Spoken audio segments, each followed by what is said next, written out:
ಸ್ವಾಭಿಮಾನ. ಹಿರಿಯರೊಬ್ಬರು ನಗರಕ್ಕೆ ಬಂದಿದ್ದರು. ಸಜ್ಜನರು, ದಾನ ಧರ್ಮ ಮಾಡುವವರು, ಸಾಮಾಜಿಕ ಕಳಕಳಿ ಇದ್ದಂಥವರು ಒಂದು ಬಸ್ಸನ್ನು ಹತ್ತಿ ಎಲ್ಲಿಗೋ ಹೊರಟಿದ್ದರು. ಒಬ್ಬ ಬಾಲಕ ಬಸ್ಸಿನಲ್ಲಿ ಲಾಟ್ರಿ ಟಿಕೆಟ್ಗಳನ್ನು ಮಾರಾಟ ಮಾಡುತ್ತಿದ್ದ. ಟಿಕೆಟ್ ಟಿಕೆಟ್, ಲಾಟ್ರಿ ಟಿಕೆಟ್ ಎಂದು ಕೂಗುತ್ತಾ ಕುಳಿತವರ ಹತ್ತಿರ ಹೋಗುತ್ತಿದ್ದ. ಕೆಲವರು ಅವನನ್ನು ಹೋಗೋ ಹೋಗೋ ಎಂದು ಬೈದು ಕಳಿಸ್ತಿದ್ರು, ಕೆಲವರು ಬೇಡ ಎಂದು ಕಳಿಸ್ತಿದ್ರು, ಕೆಲವರು ಗೌರವದಿಂದಲೇ ಪ್ರೀತಿಯಿಂದ ಕಳಿಸ್ತಿದ್ರು.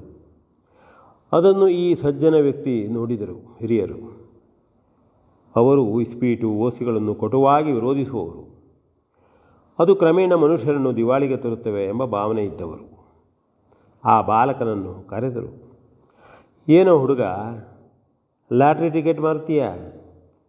ಇದು ಹಾಳು, ಜನರನ್ನೂ ಹಾಳು ಮಾಡುತ್ತದೆ. ನೀನು ಒಂದು ಟಿಕೆಟ್ ಮಾರಾಟ ಮಾಡಿದರೆ ನಿನಗೆ ಎಷ್ಟು ಹಣ ಸಿಗುತ್ತದೆ ಎಂದು ಕೇಳಿದರು. ನನಗೆ 30 ಪೈಸಾ ಸಿಗುತ್ತದೆ ಎಂದ. ಹಾಗಾದರೆ ನಾನು ನಿನಗೆ 5 ರೂಪಾಯಿ ಕೊಡ್ತೇನೆ, ತೆಗೆದುಕೊಂಡು ಹೋಗು, ಈ ದಿನ ಆರಾಮಾಗಿರು, ಹಿರಿಯರು ಹೇಳಿದರು. ಬಸ್ಸಿನಲ್ಲಿ ಕೆಲವರು ಆ ಬಾಲಕನನ್ನು ಬೈಯುವುದು ಹಿರಿಯರಿಗೆ ನೋವಾಗಿತ್ತು.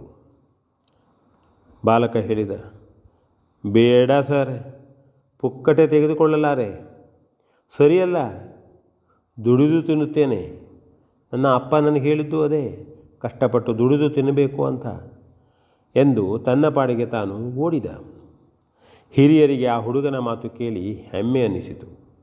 ಇಷ್ಟು ಚಿಕ್ಕ ವಯಸ್ಸಿನಲ್ಲೇ ಸ್ವಾಭಿಮಾನ ಬೆಳೆಸಿಕೊಂಡಿದ್ದಾನೆ. ತಾನು ಒಂದು ಒಳ್ಳೆಯದು ಹೇಳಲು ಹೊರಟರೆ ಇವನು ನನಗೇ ಒಳ್ಳೆಯ ನೀತಿ ನೆನಪಿಸಿ ಹೋದ. ದೇವರು ಈ ಬಾಲಕನಿಗೆ ಒಳ್ಳೆಯದು ಮಾಡಲಿ ಎಂದು ಹರಿಸಿದರು. ವಿ ಎನ್ ಭಾಗವತ್, ಮರಬಳ್ಳಿ.